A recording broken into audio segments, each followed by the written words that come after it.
partout là. Coucou les C1. Alors ce soir, normalement je suis censé vous faire une présentation de géométrie. Alors figurez-vous que j'avais préparé un espace de travail super et que quand je suis revenu, il y a du bazar partout là. Alors il y en a vraiment mais de partout. C'est n'importe quoi. Des boîtes, des trucs, des jouets pour les enfants, tout ceci. Il y en a partout là. Bon, alors avant de vous faire cette petite présentation de géométrie, je vais essayer de trier un peu, de ranger tout ça parce que je sais même pas comment je vais ranger en fait. Il y a des jeux, de la nourriture, comment je vais trier tout ça moi? Ouais. Ça c'est rigolo, c'est les deux premiers objets que je prends, finalement ils se ressemblent un peu quand même. Mais je vais les mettre ensemble. Je vais les mettre par là. Ouais, tiens mais, mon petit paquet de biscuits, il a lui aussi un peu la même forme, mais je vais le mettre avec. Tiens. Alors, qu'est-ce que c'est que ce truc là? Je sais pas, mais. Et tout cela, je vais les mettre par là. Une grosse boîte, je vais la mettre par là. Et puis j'ai encore du petit déjeuner. Encore une autre boîte. Et encore une autre boîte. Ça se ressemble ça, je vais les mettre ensemble. Et puis il me reste ceux-là. Ils ressemblent un peu à la boîte, mais ils ont quelque chose de très particulier, ces-là. Bon, je vais les laisser ensemble. Donc j'ai fait 3 tas de choses. Alors en fait, si j'ai fait ce tri, c'est pas par hasard. C'est parce que dans cette vidéo de présentation, je vais vous parler d'une chose nouvelle, une notion nouvelle en géométrie, ça s'appelle les solides. Alors les solides, qu'est-ce que c'est? En fait, les solides, c'est une figure géométrique qui doit avoir forcément une épaisseur. C'est une figure géométrique qui n'est pas plate. Est-ce que vous connaissez une figure géométrique qui est plate? Vous en connaissez plein des figures géométriques. Vous connaissez le carré, le rectangle, le cercle, etc. Alors à chaque fois que vous avez fait dessiner ces figures géométriques, on vous avait donné une feuille, on avait mis à plat, et on en avait dessiné la forme dessus. Alors là maintenant, quand on va travailler sur les solides, on ne va pas travailler à plat, on va travailler sur des choses qui ont de l'épaisseur. Peut-être que vous avez déjà entendu les adultes dire des choses qui ont du volume, c'est-à-dire qu'il faut que ce soit des formes géométriques qui prennent de la place, il faut qu'elles aient du volume. Voilà. Alors ces formes géométriques, elles nous entourent tout autour de nous, et en fait, très souvent, on peut les regrouper en certaines catégories. Il y a des noms précis pour désigner les choses. Par exemple, il y a ces choses-là, on en parle après. Il y a les formes géométriques qui ont cette forme-là. Et puis il y a les formes géométriques comme par exemple cet objet que vous connaissez bien, petit dé, ou alors un Rubik's Cube. Celui-là, je ne sais plus où je l'ai trouvé, mais à mon avis, j'avais dû bien manger encore. Enfin bon. Regardez bien ce Rubik's Cube. Il a quelque chose de particulier. Alors déjà, c'est un solide, d'un point de vue géométrique, c'est un solide parce qu'il occupe un volume. Il n'est pas plat. Okay. Ensuite, il est complètement fermé. Ça, c'est important. Il est fermé et il n'est pas plat.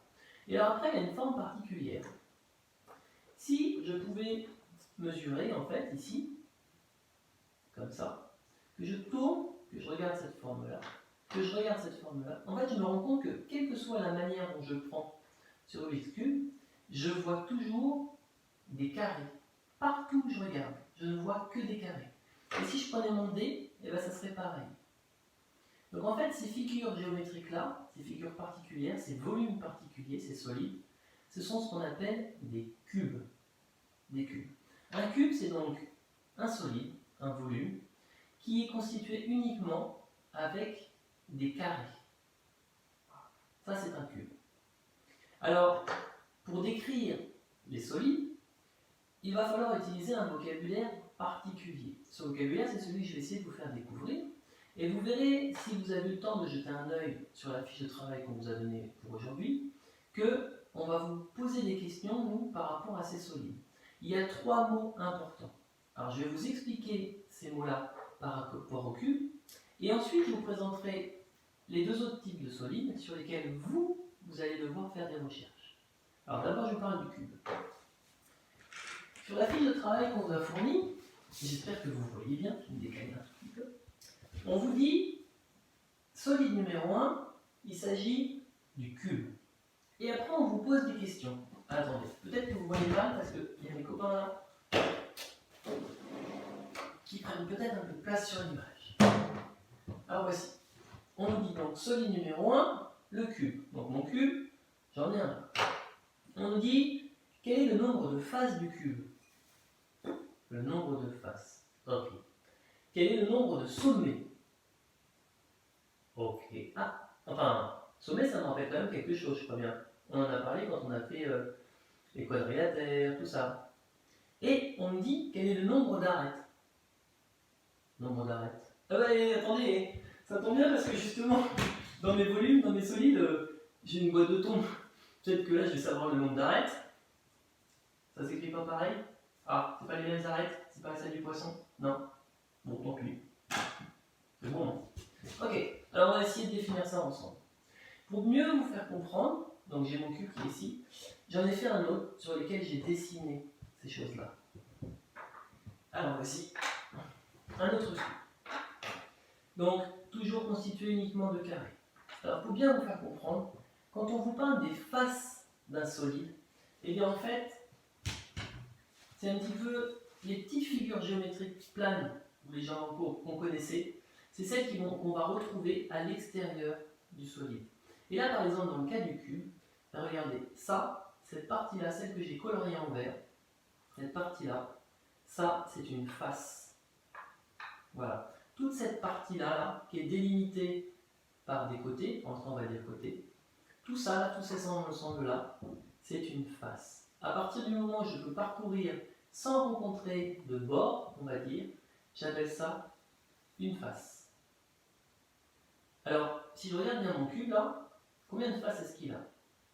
Alors, il a la face verte, il va avoir la face sur le dessus, une face sur ce côté-là, une face sur ce côté-là, une face en dessous et une face cachée derrière, celle-ci. Donc si je reprends ça, j'ai une face, deux faces, trois faces, quatre faces, cinq faces et la dernière cachée derrière, six faces. Et d'ailleurs, ça, quelque part, vous le savez déjà, puisque depuis que vous êtes tout petit, vous utilisez cet objet-là pour faire des jeux. Et alors cet objet-là, il va de combien à combien? Eh bien, il va de 1 jusqu'à 6. Et bien oui, et toutes les faces sont numérotées en fait. Le dé, c'est un cube, si on doit l'appeler avec son nom géométrique. Le dé ou le Rubik's Cube d'ailleurs, ce sont des cubes, des solides bien particuliers, avec des faces qui ont une forme de carré. Donc voilà, ça c'est une face. Donc déjà, je peux compléter ça sur mon panneau. Quand on me dit nombre de faces du cube, et bien là je peux mettre, oula, pas facile d'écrire comme ça, là je peux mettre 6. Voilà. Ensuite on me parle des sommets. Alors les sommets, pour vous les définir, je vais d'abord vous parler des arêtes. Rien à voir avec le poisson comme j'ai dit tout à l'heure. En fait, quand on repart sur la face de mon cube, je vous ai dit que la face, elle s'arrêtait quand j'arrivais sur un bord. Alors en fait, le mot bord, c'est pas un mot très géométrique. Quand on parle de volume, de solide, on va utiliser le mot d'arête. Donc l'arête, c'est ça, c'est ce que j'ai fait en orange. C'est-à-dire qu'en fait, c'est l'endroit où deux faces se rejoignent. Si par exemple je prends cette face-ci et que je prends cette face-là, elles se touchent sur tout ce côté-là. Et c'est ce qu'on appelle une arête. C'est le côté commun entre ce carré-là et ce carré-là. Ils ont le même côté, les deux carrés. Et bien ça, c'est ce que j'appelle une arête. Alors combien est-ce que j'ai d'arêtes sur mon cube? Ben, si je reprends ma face verte, déjà j'ai 1, 2, 3, 4 arêtes. J'ai ces 4 arêtes-là. J'ai fait celle-là.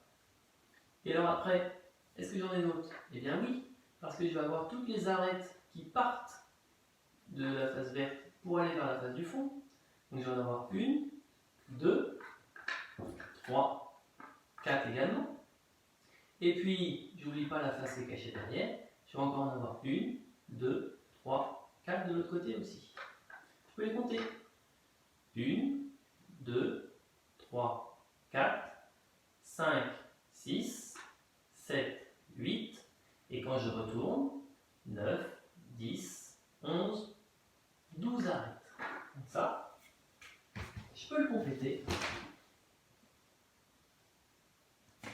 sur mon panneau. 6 faces pour le cube et 12 arêtes. 12 côtés communs entre deux faces. Alors après les sommets, et bien en fait les sommets, c'est l'endroit où les arêtes se rejoignent. Donc par exemple, j'ai mon arête orange ici. Si je parcours mon arête orange, à un moment ici, elle va me montrer deux autres arêtes. Cette arête-là et cette arête-là. Et donc ça forme une sorte de petite pointe ici. J'espère que vous la voyez bien sur la caméra. La petite pointe qu'on voit là, cet endroit-là. Alors j'en ai dessiné une autre. Par exemple celle-ci en bleu. J'espère que vous la voyez bien. Voilà, celle qui est en bleu ici. Ça s'appelle un sommet. Rappelez-vous quand on faisait des figures planes, toutes plates, on disait regarde bien ta figure, tu as des côtés, et les endroits où les côtés se rejoignent, c'est ce qu'on appelle les sommets. Et bien là en fait c'est pareil, sauf que au lieu que le sommet ce soit l'endroit où se rejoignent deux côtés, ça va être l'endroit où se rejoignent trois arêtes. 1, 2, 3. Et ça c'est ce qu'on va appeler un sommet. Alors pour compter les sommets de mon solide, ben, je vais repartir de ma face verte. Si je regarde sur ma face verte, j'ai 1, 2, 3, 4 sommets. Et je n'oublie pas que j'en ai aussi de l'autre côté. Ça va faire 5, 6, 7, 8 sommets.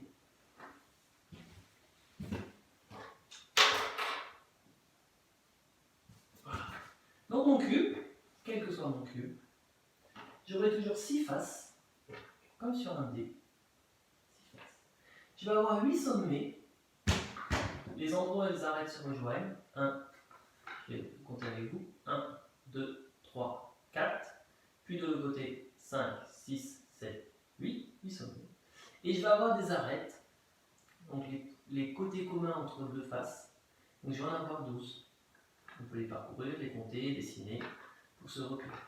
Voilà pour les cubes. J'espère que vous avez bien compris. Donc je retiens le vocabulaire.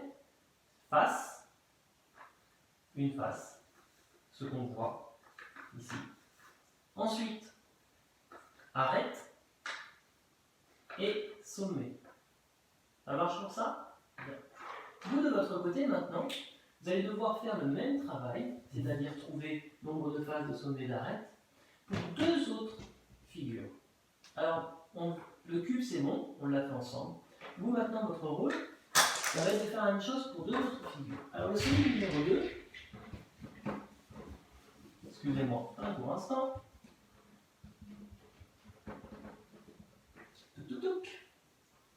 Le solide 2, c'est celui qu'on appelle le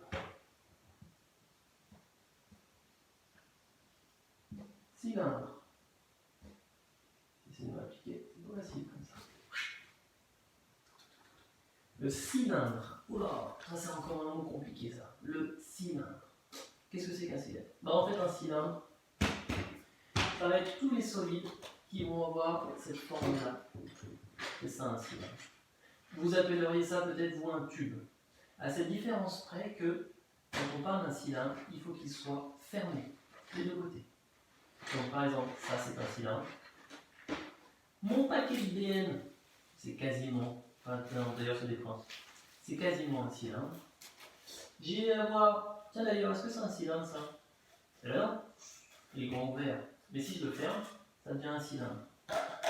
Alors, pour vous faciliter le travail, regardez chez vous si vous avez des cylindres, parce que vous avez vu, moi j'en ai trouvé assez facilement plein ma maison. Mais si jamais vous n'en trouvez pas, je vais vous laisser observer celui-là. Donc j'ai pris un tube PVC que j'ai bouché pour obtenir mon cylindre. Donc voilà, donc j'ai ça, comme ça. Ici,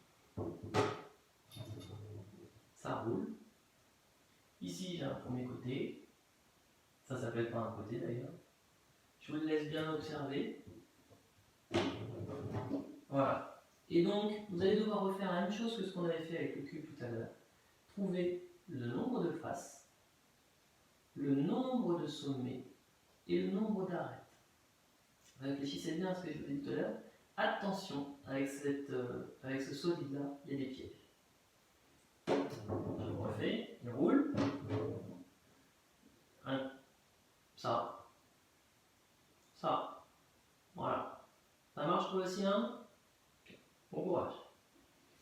Et ensuite, il vous restera une troisième forme géométrique, un troisième solide. Celui-là, il est plus facile parce qu'il ressemble beaucoup au cube. Donc le solide 3. C'est celui qu'on appelle le pavé.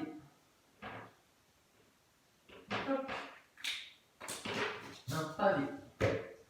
Voici un pavé. Enfin, voici des pavés. Tiens d'ailleurs, on fait bien ça. Je vais prendre ma boîte de céréales. Pourquoi une boîte de céréales? Parce que je me dis que vous allez peut-être en avoir besoin, vous, à la maison, pour essayer de retrouver les arêtes, les sommets et tout ça. Alors la différence entre un pavé et un cube. Je vous ai dit tout à l'heure que dans le cas du cube, toutes les faces, c'était quoi? C'était des carrés, exactement. Mais la différence avec le pavé il va ressembler énormément au cube. La différence, c'est que le pavé, lui, ses faces, du coup je vais donner un peu de réponse quand même, à chaque fois ce sont des rectangles. Voilà, c'est ça la différence. Le cube, des carrés, le pavé, des rectangles. Alors voici un pavé par exemple. Voici, j'imagine que vous en avez plein à la maison, des boîtes comme ça. Donc vous faites la même chose que pour le reste. Vous regardez combien est-ce qu'il y a de faces. Vous regardez combien est-ce qu'il y a de sommets. Puis vous regardez combien est-ce qu'il y a d'arêtes. Voilà. Complétez ce document. Et puis ensuite, allez voir sur le document de correction pour vérifier vos réponses et voir si vous avez trouvé le bon... et voir si vous avez trouvé les bonnes réponses. Voilà.